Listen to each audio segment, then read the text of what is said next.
Keep in mind, whatever we discuss up here, you have to find out your individual path, because what works for me may not work for Dan. What works for Dan may not work for Jason. You know, so these are just tools and ideas, but we all have to figure out and find out our individual brand, where our target market is. So, you know, the biggest thing is try something. And if it's not working, give it enough time for it to work. But if it's not working, then try something else. You know, it's like, you know, you have to go down several paths sometimes to find out, you know, what your destination is. And no path is a wrong path. How do you decide to like brand yourself? Say you got two different brands that kind of brand into different types of people you're trying to reach. How do you decide what brand you're going to present to each one? Well, basically, I had to look at who was calling me for work and what types of work were they asking for. You know, most of the work that I got, you know, and I tried to put myself in a position where I would do logos and websites for small businesses. And that's what I like to do, but there was a point where it got real slow, and so I had a lot of time on my hands, so I started painting and drawing and illustrating again. You know, and that wasn't necessarily building websites and doing logos. Okay, now I have this body of work that I'm really enjoying right now because my time is slow. How do I sell this? How do I get rid of this? I can't take, you know, my illustrations and put it on my website that, you know, I'm trying to appeal to small businesses to, because they don't know how it relates. You know, if all they see is urban illustrations and urban paintings, then they may figure that I may not be the right guy to do their website or their logo. You know what I mean? Because a lot of non-artists don't understand that, okay, just because I do this doesn't mean I can't do your logo or your website. And so that's the primary reason why I had to separate my brand. And you know, so you have to understand where your clients are coming from and what they're asking for. And if you like to do both, do both. If you like to do one thing and not the other, just do that one thing and concentrate on that one thing. You know, you have to figure out what you like to do for yourself and what works best for you. You have to also think about what are your strengths. Yes. So you can't just take every job that's out there and create a new brand, just because there's a certain kind of job that is getting a lot of more business than your style. And because once you try that other style, that's not your strength, you're not going to produce good work, you're not going to do it on time, you're going to start giving yourself a bad name instead of the benefits of doing that work. So sometimes, yeah, you have to go with your strengths. What part is it that you're good at? What is it that you do? And can you do it professionally all the way? There's a saying that I read a long time ago, and I never get it out of my head. It says, amateurs do it till they get it right. Professionals do it till they can't get it wrong. So you got to stick with your strengths and then do it all the way right. But, all right. Any more questions? Anybody got any ideas or yes? My everyday job is I do hair. Mm-hmm. And, you know, just trying to think outside the box. Right. I don't have a website, but I do have social network like Facebook. Right. What I had learned was on my personal page, I still got it.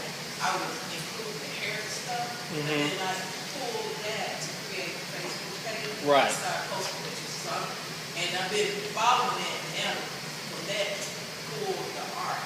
Because when I do about 3 different things, branding is like a slogan on my logo. Follow me. Right. With, you know, it's hair, art, portrait, you know, all right. Then they, like you said earlier, starting to see that. But I wanted to say, do you think it's, you know, necessary to get a web page?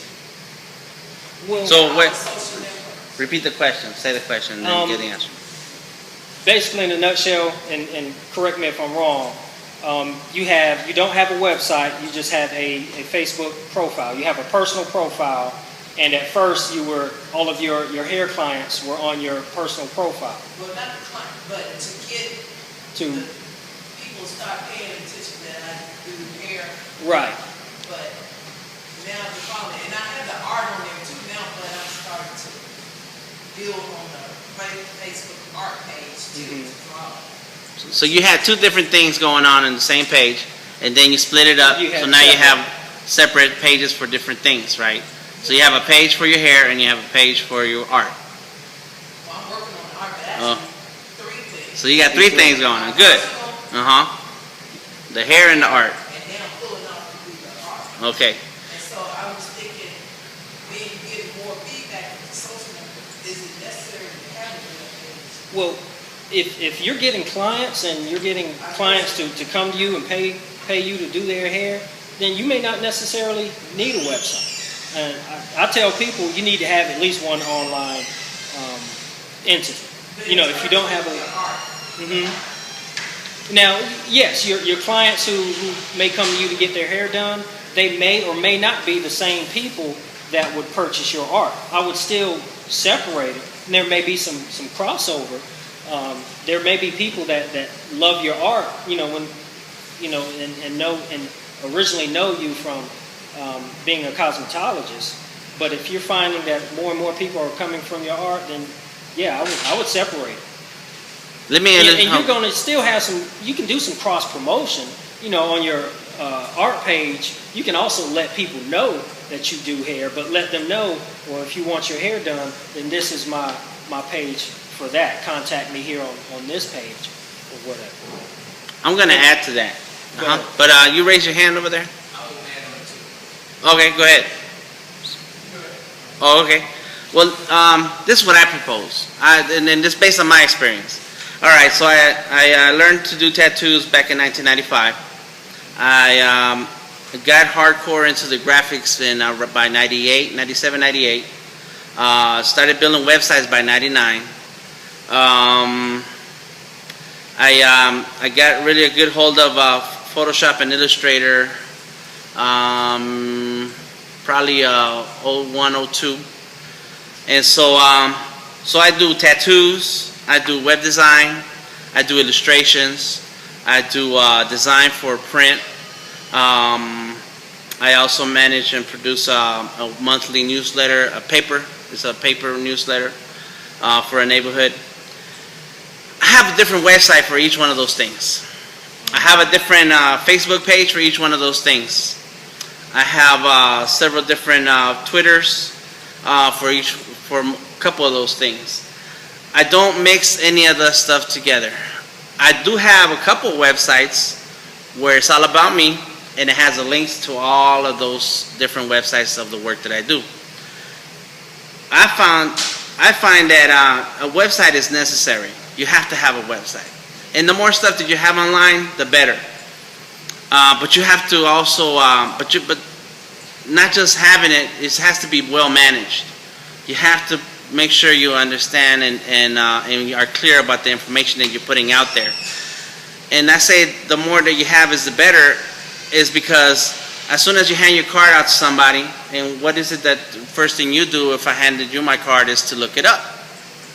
And sometimes you won't even go to the website that is listed on the card. You're just going to say, well, what's this guy's name and what comes up on Google?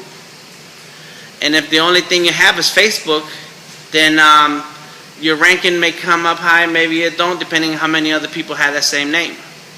But if you have several online presences, including Twitter, Facebook, LinkedIn, maybe Tumblr, Posterous, Blogger, WordPress, there's a lot of free stuff out there, including your personal website. And as an artist, a creative person who's always posting, I have a deviant art also. I'm posting all the time under my name, under my under tattoo name, under the illustration name, under the web design name. Eventually, when you look me up, and if you look up The Creative Genius on Google, the whole first page of images that come up is me. The whole first page on the search results is the only person is me, because nobody else is using that name. So I branded myself, I branded the work that I do, but they also have their own destination. So if I'm talking to somebody who wants a website and they're real uptight about their style, about who they work with, I do not want to talk to them about tattoos. Some people still have their own misconceptions about other things that they don't relate to. So I want to keep that separate. If I want to sell somebody my art and painting, I don't want to dilute my message about the paintings that I do by telling them about other things that I do at the same time. So I'm gonna have a website that's dedicated just to my art and my paintings. I'm gonna have a website that's dedicated just to the illustrations. I want them to pay me for my illustrations and hire me as an illustrator. So I'm not gonna bother them with anything else that's on there that I do, but that's not related to what they want to find out about me or find out about the work that I do. Yes, so go ahead. So how do you manage all these online presences? How do you do that? And hold on, a Flavor Day. You have to have. Well, yeah, you can hire somebody. How do you manage all these things? Yes, you hire somebody if you have the money. Or you can get some interns. I've done that. There you go. And but really, what it comes down to is I have my wife just brought me my printouts that I was going to hand out, and in it I explained some of the most common methods for marketing and branding yourself online for free. And there's a few methods that require very little of your time. You just have to do it consistently. And once you get started in doing it, you will realize that it's really not that hard. It's hard when you don't know what you're doing.